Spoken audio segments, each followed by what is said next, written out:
Okay, making a video. Yes, I'm walking and I feel like talking. Sort of. It makes the walking better for me, so it's sort of a selfish indulgence, I suppose. Um, but I usually like to have some kind of subject that's, I don't want to play the video. Because I sort of want to play Holiday's video, but I'm going to respond to it because it's the only thing in town at the moment.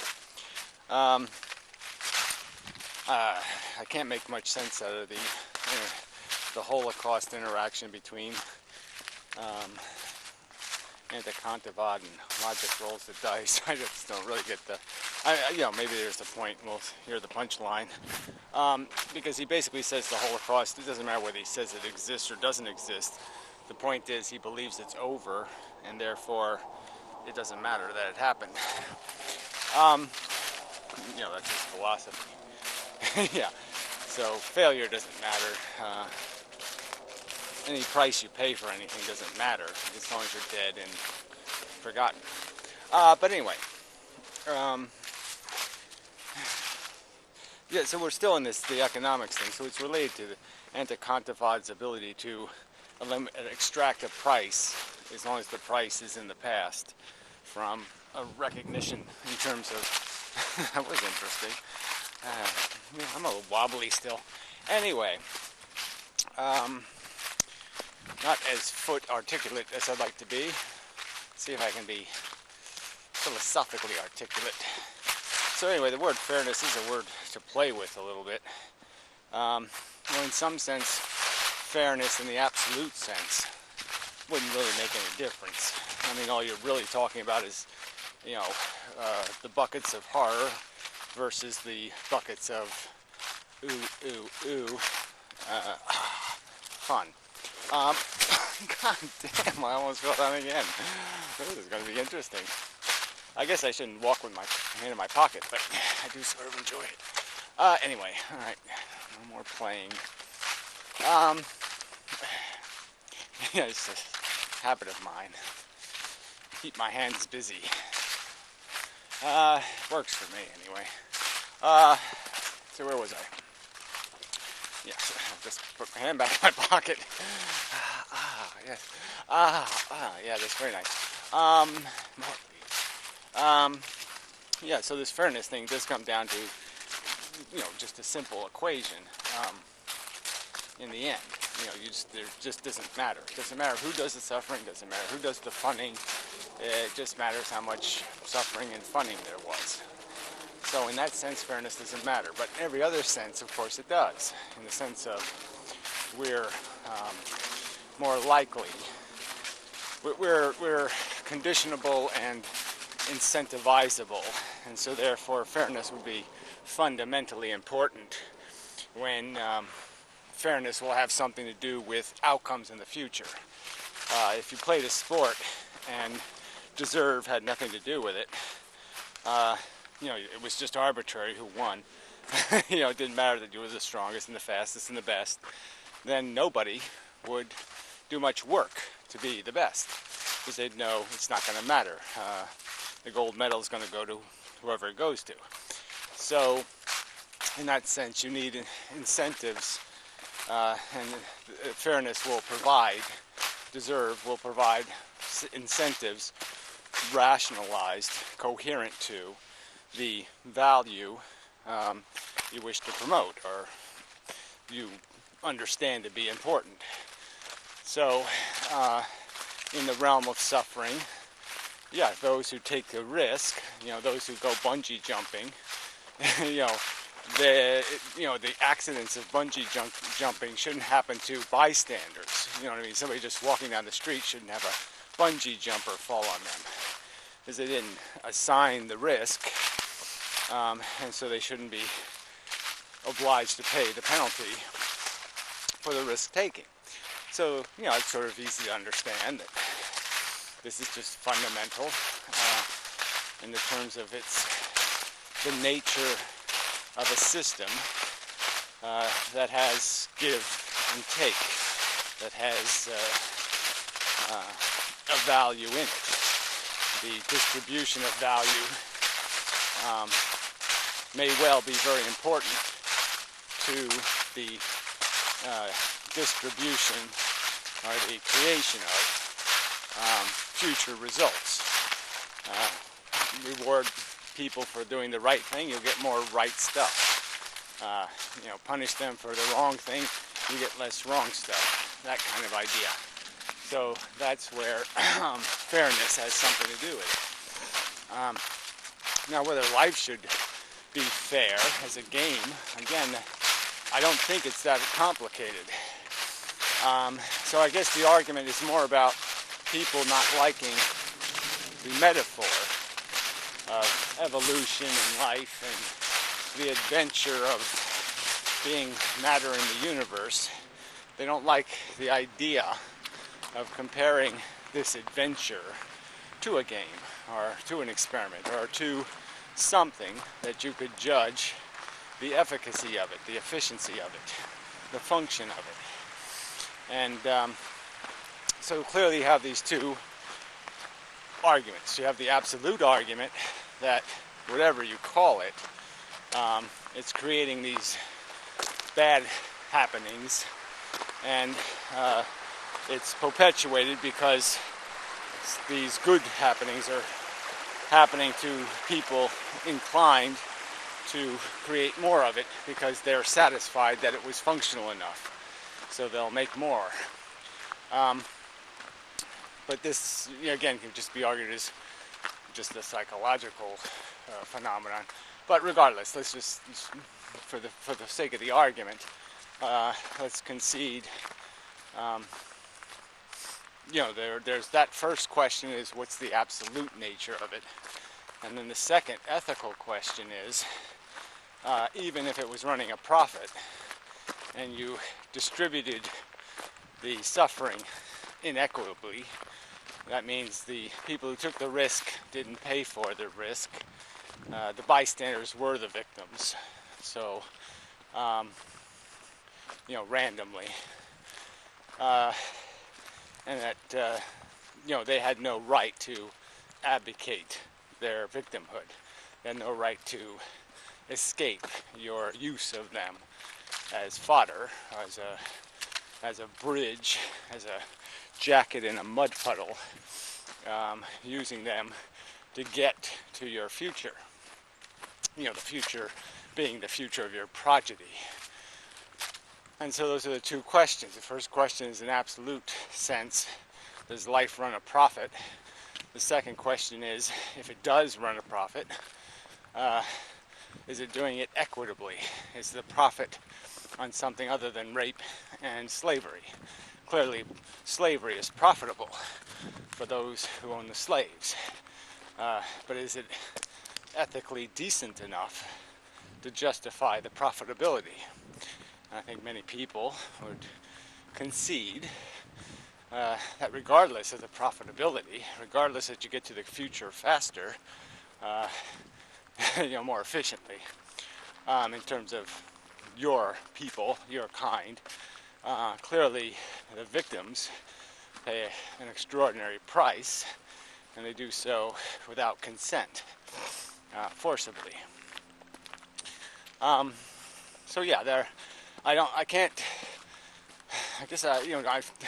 attempted to diagram these two equations, and I've attempted to explain in as plain a language as possible why I think it can be demonstrated that life fails on both equations. And all it has to do is fail on one of them, to be insufficient, to be declared unacceptable. You have to fix it, or you have to not do it. It's like a faulty nuclear power plant design. So let's say we had a design of a plant and it has now, let's say it's killed 500,000 people. Clearly, you couldn't justify building more plants until you fixed it.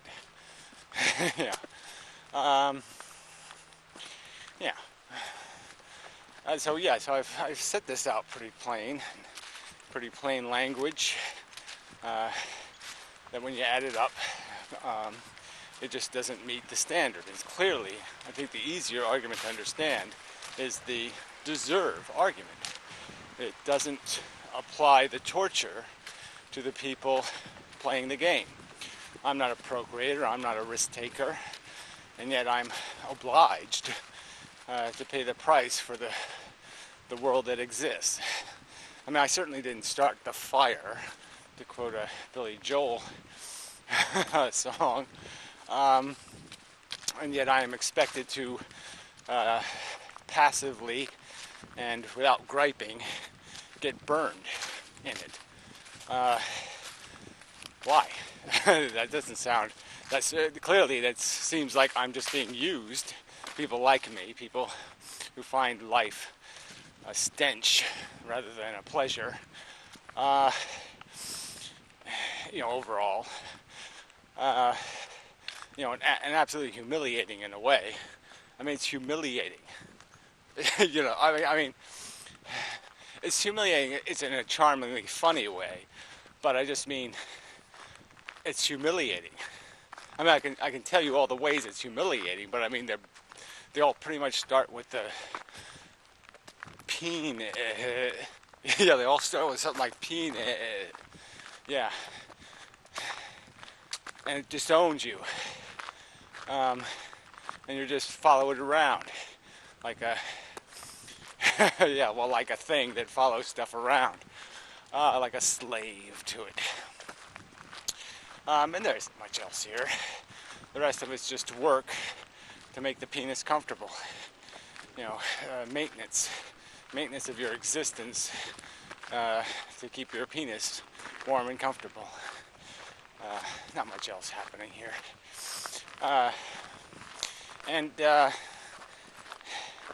So it's humiliating, it's degrading, and at the worst of times, it's just absolutely torturous to exist. Torturous.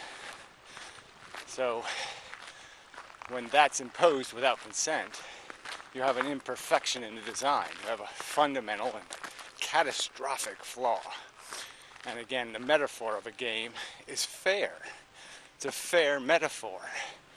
And if you had a game and you, again, distributed the punishments, the rewards, not consistent with the behavior of the individuals, the players,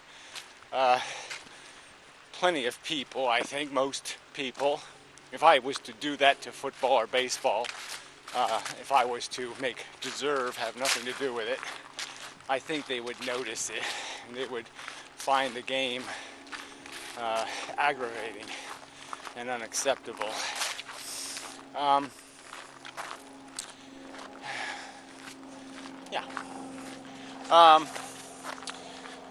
Chipmunk. So that's why fairness is important, I suppose. I don't know how else to, I can't explain it any simpler than there's a dynamic to systems, and concepts like efficiency and productivity are relevant, meaningful concepts, and in the function of life, the productivity is to get as much of this comfort crap as you can glean out of the least torture imposed, and fairness would be part of a recognition of that standard, and a recognition that the standard will affect the imposition of a standard, getting what you deserve, will encourage responsible, thoughtful behavior. If the risk is yours, if it's your carcass, on the counter, on the chopping block, maybe you're going to be a little more careful about what you accidentally let happen. When the knives are dangling over you,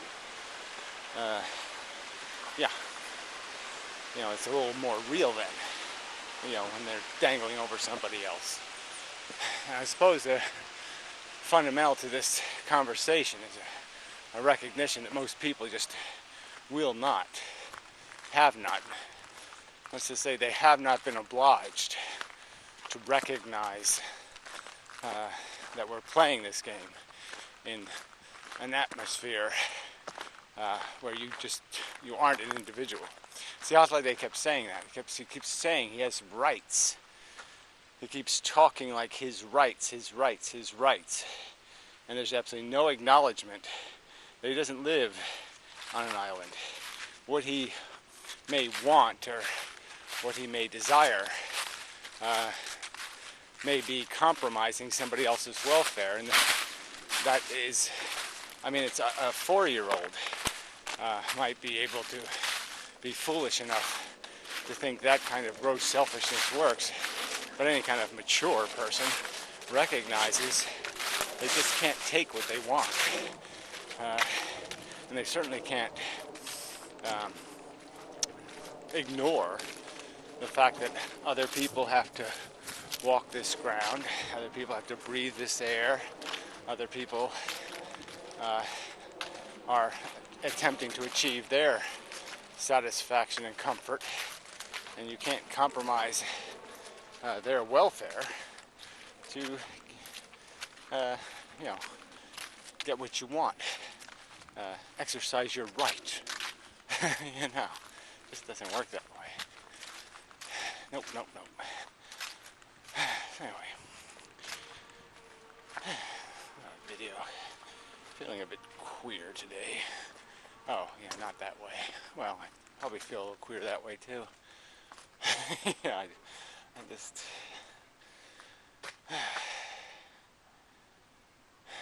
Yeah, weird. But every day's weird. Every single day is weird. It's weird all the way down. Okay, anyway, until next time. A little bit of an add-on. Yeah, I've gotten a little creepier as the day went on. Anyway, punchy leaves. I guess I could stand still for a minute, sit down maybe. I'll wait till I find a good seat. So also they had mentioned in his video, that part, that he's personally an anti-natalist, which, sort of doesn't mean much to me. It's like saying, I personally am not a rapist, but it's okay if you want to rape. I'm personally something, but it's okay if you do it. And you'd only say that, when you're unsure, when you lack confidence in a value, then you'll say something like, yeah, well, I'm personally against it. If you're just saying that you personally wouldn't choose to have children if you had to do over again or something, or you wouldn't have any more children or something like that, that's not really anti-natalism. That's anti-fatherhood for you personally. So it's really not the same subject if you're not really talking about the very idea of replicating. So it's like any other moral issue. There's no point in saying or ethical issue. Sorry, yeah, I fall into the every once in a while the moralist screw with my brain, and that word comes out of my mouth. So it's like any other ethical or value issue in terms of a political stand. Being for or against torture, being for or against all kinds of different activities. I just don't see any reason, if I'm against the activity, if I think it's negative, why would I say go ahead and do it? It's like saying, I personally don't choose to be a Nazi, but it's okay if those guys are Nazis. I don't personally choose to own slaves, but it's okay if you do it. It's very hard to understand a statement like that unless, like I said, you have no confidence at all that the value you're exercising. I don't deny myself the liberty of eating meat. because I think I have a choice, because I think it's reasonable to choose otherwise. So why would I think somebody else has the right? I just don't, it wouldn't make any sense.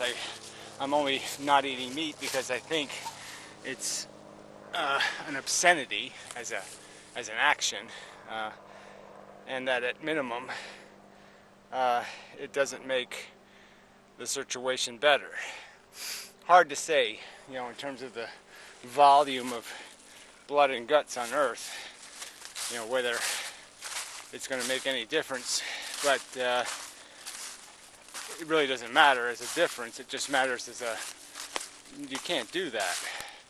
I mean, the fact that some woman's going to die of cancer, doesn't really, and that you might be saving her some trouble if you rape and kill her instead, that doesn't mean it's okay. Because compared to what would have happened, you've improved the circumstance, because you haven't improved it for good cause or good reason. And there's every likelihood if that reasoning was applied to all circumstances, that there would be an inverse circumstance in terms of the amount of harm done. So anyway, it really just comes down to confidence.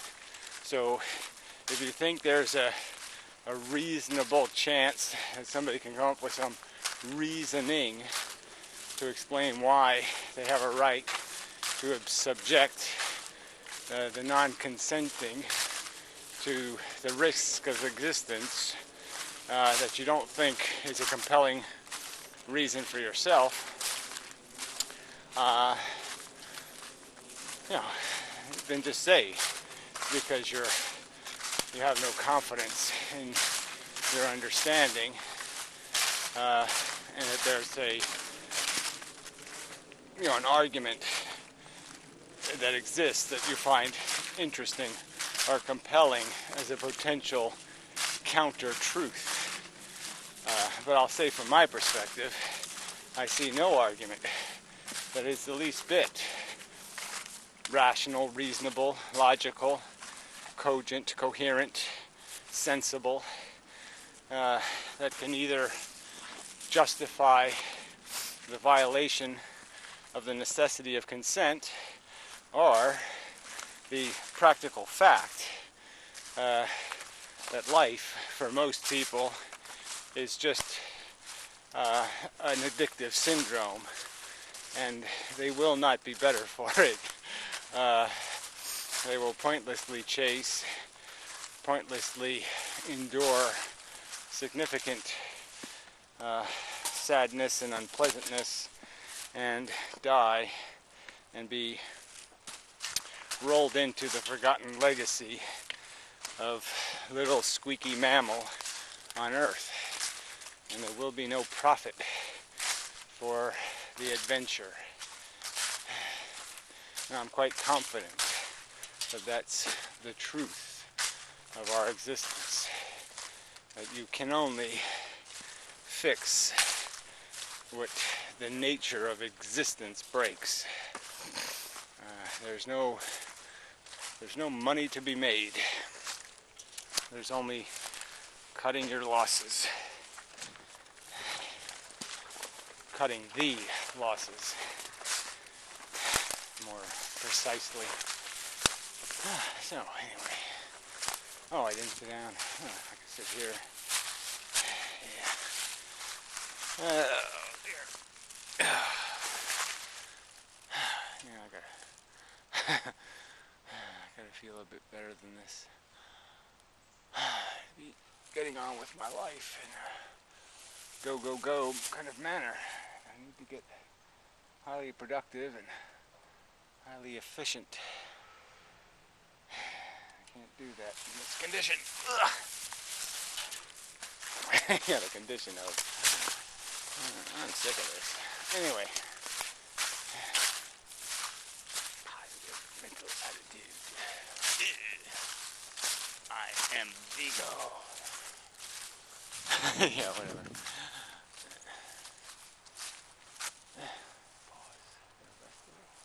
Anyway, till next time. And such and so forth. Hey, there's the cat. Jeez, you've been outside all day. Probably all full of bugginess, right? Your brain is all foot-cuddled, huh? Huh? Are ya? I bet you are. Right there. Okay. Wants his whatever's between dinner and lunch. Wants that. Alright then. So, yeah, you'll go in and then come right back out again. So it's feeding time at the zoo. Oh, there's I call him Mellow. Mellow. Hey, Mellow. Mellow. Mellow. Look at all that fur.